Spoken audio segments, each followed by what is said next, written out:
किसान साथियों राम राम। आशा और उम्मीद करता हूं कि आप सब ठीक ठाक होंगे। साथियों, वैसे तो आप सभी को पता है कि मैं खेती किसानी की अनेक बातें जो किसान के लिए ज़रूरी हों, किसान का खर्चा भी बचे और फसल और पैदावार भी किसान की अच्छी बने, इस बारे लगातार जानकारी दे रहा हूं। और इसी क्रम में आज हम चर्चा करने जा रहे हैं गेहूं और सरसों की फसलों के ऊपर। भी इसमें कौन से बीज का हमें चुनाव करना चाहिए, किस बीज से हमें फ़ायदा ज़्यादा हो और क्या तरीका हमें अपनाना चाहिए, क्योंकि आजकल नई नई किस्में जो बाज़ार में आई हुई हैं, अनेक तरह के बीज किसान के को देने की बात कही जा रही है, परंतु कौन से बीज ऑलरेडी मौके के ऊपर कामयाबी की ओर चल रहे हैं, मैं उनके बारे में जानकारी दूंगा। और मैं ये भी बताऊंगा कि मौके पर हमें इन फसलों में क्या करना चाहिए। मैं गेहूँ और सरसों दोनों की ही बात करूँगा। वीडियो थोड़ा लंबा हो सकता है, आप कृपया करके इस वीडियो को ध्यान से सुनें और फिर विचार करें कि हमें करना क्या चाहिए। और इसी तरह की जानकारी साथियों में लगातार चैनल के ऊपर हमारा जो जागरूकता रूपी अभियान के तौर पर चल रहा है, इस पर आपके सामने भेज रहा हूं। और मैं कोशिश करता हूं कि किसान को कम से कम नुकसान हो, भाव भी ठीक मिले, पैदावार भी ठीक हो और अच्छी वैरायटियाँ चयन करके किसान अच्छी पैदा लेने में और कम खर्चे में ज़्यादा पैदावार लेने में सक्षम हो।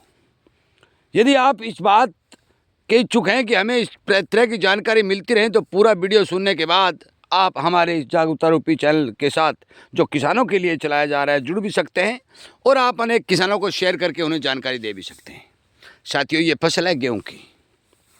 ये दो वैरायटियाँ मिक्स हैं। मैं सारी बात सरसों के बारे में बताऊंगा। जो सरसों का खेत जो वैरायटी मैंने लगा रखी है, दो वैरायटियाँ मिक्स हैं। ये पहली वैरायटी है 2851 और उसके साथ मिक्स है पंजाब वाली 826। ये दोनों वैरायटियाँ मिक्स क्यों की गई? ये इसलिए की गई कि दोनों की हाइट लगभग समान है, परंतु इन दोनों वैरायटियों के अंतर बहुत अंतर ज़्यादा है। क्या अंतर है? पहला अंतर है कि 2851 में इतना फुटाव नहीं होता, परंतु 826 में फुटाव भरपूर होता है। यदि कहीं भी कोई दाना अलग से गिर जाए और यदि 2851 है तो हमारा खेत खाली नहीं रहे, इस बार इसके अंदर 826 मिला दी गई ताकि फुटाव वाली वैरायटी यदि इसके अंदर मिलेगी तो क्या होगा कि हमारा खेत में पौधों की संख्या पूरी संपूर्ण रूप से खेत भर जाएगा। दूसरा फायदा ये हो गया कि 2851 जो गेहूँ है उसमें पीला रतुआ की बीमारी बहुत ज़्यादा आती है। उस पीला रतुआ की बीमारी की रोकथाम कुछ हद तक यदि हम 826 मिला देंगे तो, क्योंकि 826 पीला रतुआ के प्रतिरोधक किस्म है, तो वो इस पीला रतुआ रोग को नहीं आने देगी और नहीं आने देगी तो हमारा खेत बीमारी से बचेगा। तीसरा कारण ये है कि 2851 और 826 की पैदावार लगभग बराबर है। साथियों, ये तीनों ही कारण इस खेत के अंदर मान करके समझ करके दोनों बीजों का मिश्रण करके ये गेहूं उगाई गई। अब इस गेहूं के अंदर उगाने के बाद क्या गया कि खर्चा बचे, तो मैं बार बार कह रहा हूं कि एक स्प्रे इसमें गुड़ और छाछ की निकाली गई। 1 एकड़ का मैं बताना चाहता हूं कि 1 एकड़ में 1 किलो गुड़ और 6-7 लीटर छाछ मिलाकर के इस खेत के अंदर स्प्रे की गई। खाद DAP जो भी है, हम यूरिया जो डाल रहे हैं नॉर्मल तौर पर वो हम डालते ही हैं, उसके बारे में किसान को ज़्यादा बताने की जरूरत नहीं। परंतु अब मौके के ऊपर इस फसल के अंदर क्या गया है, मैंने 3 दिन पहले इस फसल के अंदर, इस गेहूं के अंदर लिक्विड पोटास जो K2O फार्मूले की आती है, रासायनिक पोटास होती है, उसकी स्प्रे इसमें डाल दी है। वो स्प्रे मैंने क्यों डाली है? वो इसलिए डाली है कि लिक्विड पोटास हो या पोटास यदि हमें ओरिजिनल मिल जाए, ज़मीन में डालते हैं हम, तो पोटास का काम होता है कि सबसे बड़ा काम तो होता है कि दाने की चमक को बढ़ाता है, दाने के आकार को बढ़ाता है, वजन को बढ़ाता है और फसल में जो छोटे मोटे रोग आते हैं उनको भी रोकता है। तो हमें दाना अच्छा मिले, चमकदार मिले, बड़ा मिले, इसके लिए पोटास की पूर्ति इस समय गेहूं की फसल में अति ज़रूरी हो जाती है। 10 से 1 किलो लगभग इसके अंदर गेहूँ सरसों की खली डाली गई है। तो मान के चलो कि ये इस खेत के अंदर मुझे अब किसी भी प्रकार का कोई भी कमी नज़र नहीं आ रही है कि इसके अंदर कोई प्रोडक्शन घट सके। ज़्यादा खर्चा भी नहीं है और हमें फसल भी ठीक मिल रही है। 2 पानी अब तक इसमें लग चुके हैं। बरसात भी हमारे एरिया में थोड़ी नाम मात्र हुई है, 1 आंगल 2 आंगल, तो ज़्यादा बरसात नहीं हुई है, परंतु 2 पानी इस गेहूँ को दे दिए गए हैं। साथियों, वैसे तो अनेक वैरायटियाँ किसानों ने लगा रखी है, लगभग अच्छी चल रही हैं, परंतु हम यदि इसी तरह से मिश्रण करके फुटाव वाली या बिना फुटाव वाली और सेम हाइट वाली वैरायटियों का चयन करके ठीक मध्यम ज़मीन के अंदर बिजाई करेंगे तो हमें संपूर्ण रूप से, मैं आपको विश्वास के साथ कहता हूँ कि फ़ायदा होगा। और आपको मैं बता भी चुका हूँ भी आप गुड़ छाछ की स्प्रे को मत भूलिए। उसके अंदर गौमूत्र मिला सकते हो, उसके अंदर सोयाबीन का दूध जो मैंने बता रखा है वो मिला सकते हो। आप देसी जो नुस्खे मैं बता रहा हूँ उन नुस्खों का प्रयोग जरूर करिए साथियों, क्योंकि बाज़ार में आजकल बहुत नकली प्रोडक्ट आए हुए हैं। आपका पैसा लग जाता है, आपका फ़ायदा होता नहीं है, जिसके अंदर आपकी फसल जो है कमज़ोर रह जाती है, आपको नुकसान होता है। इसलिए मैं इन देसी नुस्खों के बारे में लगातार किसान तक जो जानकारी है मेरे पास है, बोर्ड पर लिख करके वीडियो बना करके लगातार पहुंचा रहा हूं। अब बात करते हैं सरसों की। यह सरसों का खेत आ चुका है साथियों। ये मैंने सरसों की बुआई की गिरिराज, जो भरतपुर यूनिवर्सिटी ने 2016 के अंदर लॉन्च की थी। और मैं आपकी जानकारी के लिए बता दूं कि 9 वर्ष पुरानी वैरायटी, आज तक इस वैरायटी ने किसान को धोखा नहीं दिया है। अच्छी फसल हुई है, अच्छा फुटाव भी है, अच्छी नॉर्मल हाइट हुई है, दाना मोटा है। मेरा कहने का मतलब है कि ये वैरायटी अब तक मुझे 5 साल के लगभग इस वैरायटी को लगाते हुए हो चुके हैं। और मैं आपकी जानकारी के लिए बता दूं कि काफ़ी किसानों को मैं 2-3 कुंटल प्रति वर्ष बीज तैयार करता हूं, वो बीज देता भी हूं।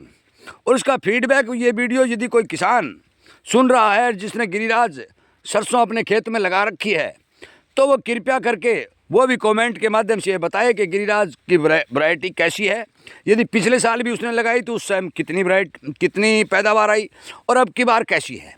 साथियों, इस वैरायटी की खास बात 3-4 खास बात है, और जो मेन खास बात है वो मैं बताने जा रहा हूँ।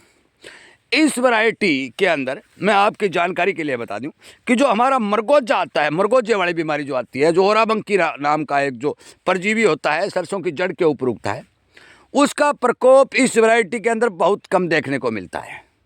ये 101% मैं आपको विश्वास के साथ कहता हूँ। और जिन किसानों ने लगाई है वो लगभग किसान बता ही देंगे, कमेंट के माध्यम से किसान को जानकारी दे ही देंगे। दूसरी बात साथियों, बहुत जगह सर्दी का प्रकोप बहुत ज़्यादा देखा गया है।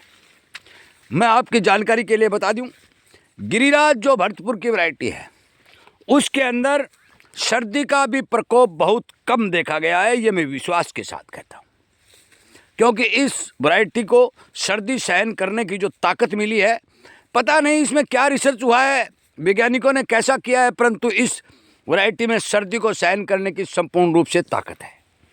और एक और बता दूं कि इस सरसों के 4 एकड़ का मेरा प्लाट है, इसमें मैंने केवल 1 पानी लगाया है। पिछले साल मैंने 2 पानी लगाए थे, परंतु अब की बार मैंने 1 पानी लगाया, क्योंकि फसल ने पानी नहीं मांगा। और जो बरसात अच्छी पिछले साल हुई, उन बरसातों का भी असर था, और संपूर्ण रूप से पकने के लिए इसे कोई पानी की ज़रूरत नहीं थी। अब थोड़ी बहुत बरसात हो गई तो मान के चलो अब इसको पानी लगाने की कोई ज़रूरत नहीं है। अलग अलग खेतों का अलग अलग रेशियो होता है, ज़मीनें हल्की होती हैं, भारी होती हैं, अलग अलग पानी की मात्रा 1 या 2 पानी देने पड़ते हैं, वो अलग बात है। परंतु मैं ये बता दूं कि कुछ किसान ये कह रहे हैं कि 2 पानी देने पड़ेंगे, 3 देने पड़ेंगे, ऐसी कोई बात नहीं है। मैंने अब की बार 1 ही पानी लगाया है।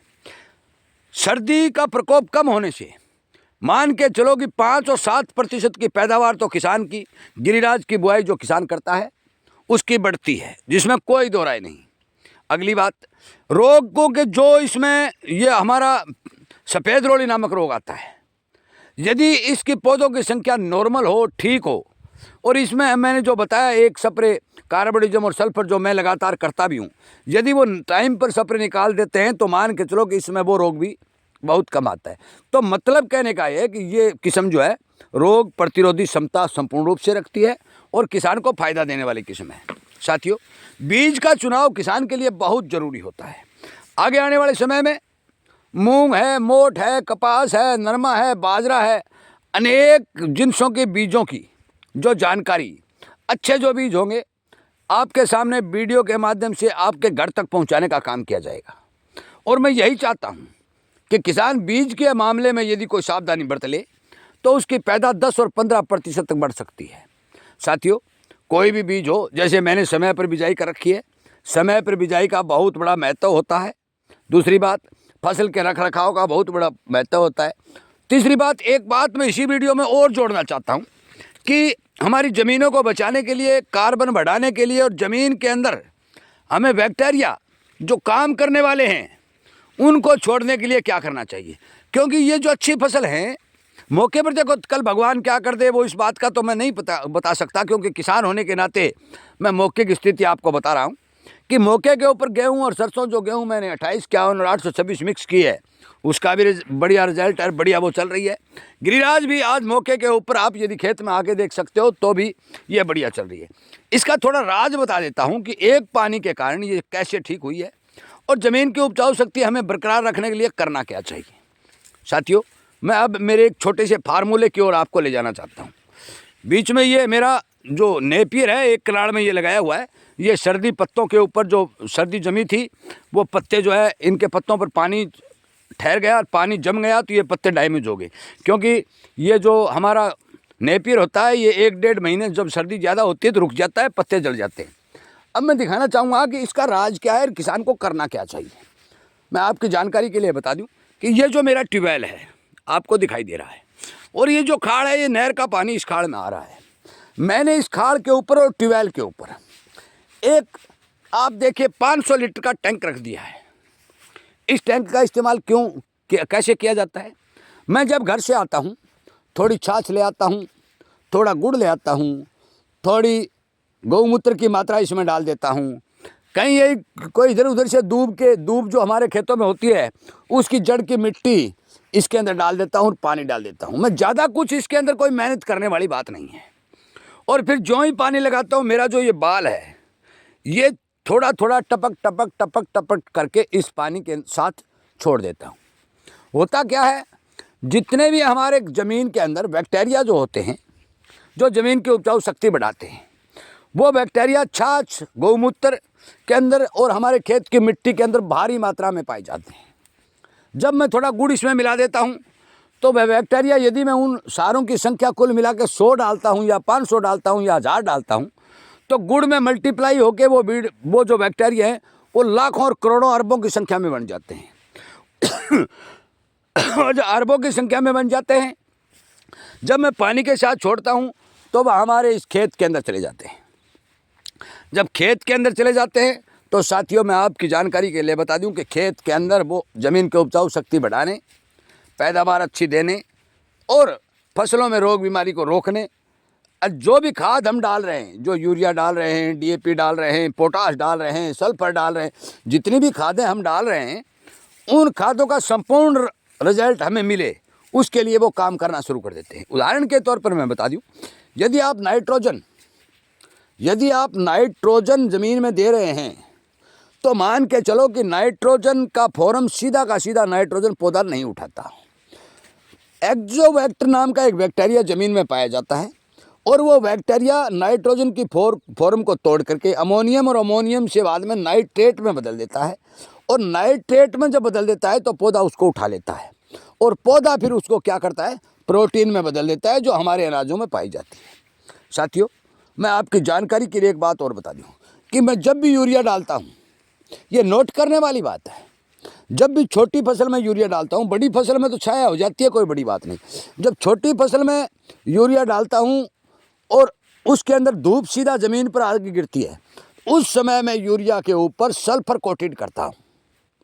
क्योंकि वो इसलिए करता हूँ कि यदि 2 या 2.5-3 घंटे हम पानी लगाने में लेट हो जाते हैं या फिर किसी कारणवश हमारा पानी समय पर नहीं लग सकता, तो यदि धूप के संपर्क में सीधी यूरिया आएगी तो वायुमंडल में उड़ जाएगी, परंतु उसके ऊपर हम 100-200 ग्राम सल्फर जो पाउडर फॉर्म में आती है 80% वाली, उसका यदि कोटेड कर देंगे तो जितना मर्जी धूप उसके ऊपर पड़े, नाइट्रोजन के ऊपर जो कवर होगा वो उसको उड़ने नहीं देगा।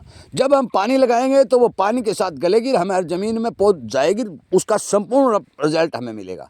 तो इस प्रक्रिया से यदि आप आधा कट्टा भी डालोगे तो भी आपको रिजल्ट मिलेगा, परंतु यदि धूप में 1 कट्टा भी डालोगे तो आपको रिजल्ट कम मिलेगा। साथियों, आगे आने वाले समय में जो ही सावणी की फसल आएगी, किसान के लिए अच्छे बीज होंगे, अच्छा मौसम होगा, किस समय बिजाई करनी होगी, किस तरह रोगों को रोका जा सकेगा और कम खर्चे के सारी की सारी बातें आप तक पहुंचाने का काम किया जाएगा। आप यदि इस बात के इच्छुक हैं, ये जानकारी आपको ठीक लगी है, तो आप इस वीडियो को, जो वीडियो लंबा तो बन चुका है परंतु हर किसान तक पहुंचाएं, हर किसान को जगाने का काम करें और अच्छे बीजों के बारे में किसानों तक जो सूचनाएं पहुंचाएं। और मैं एक विनती आखिर में फिर करता हूं कि जिन किसान भाइयों ने गिरिराज की बुआई कर रखी है, गिरिराज जो सरसों के, चाहे वो मेरे से बीज ले गए हों या और किसी किसान से लिया हो या भरतपुर से ले हो, उन किसान भाइयों से मेरा विनय निवेदन है कि आप कृपया करके अपना कमेंट के माध्यम से ये बताएं कि हमें गिरिराज से कितना उत्पादन मिला है, हमारी फसल कैसी है और हमने उसमें क्या क्या काम किया है, ताकि हर किसानों तक पहुंच सके। साथियों, मैं उम्मीद करता हूं कि जिस भी किसान ने गिरिराज सरसों की वैरायटी बिजाई कर रखी है, उन किसानों को 90% किसानों को ये फसला, ये जो बीज है, ये वैरायटी है जो अच्छा उत्पादन दे रही होगी, मेरी उम्मीद भी है और मुझे इस बात का विश्वास भी है। इन्हीं बातों के साथ इस वीडियो को विराम देता हूं और उम्मीद करता हूं कि आप ज़रूर इस बारे विचार करेंगे, आगे से आगे शेयर करेंगे और आपको जानकारी इसी तरह की मिलती रहे तो आप हमारे इस जागरूकता रूपी अभियान चैनल जो किसानों के लिए बनाया गया है, किसानों के लिए चलाया गया है, इसके साथ जुड़ेंगे और अपनी जानकारी साझा करेंगे। जय हिंद।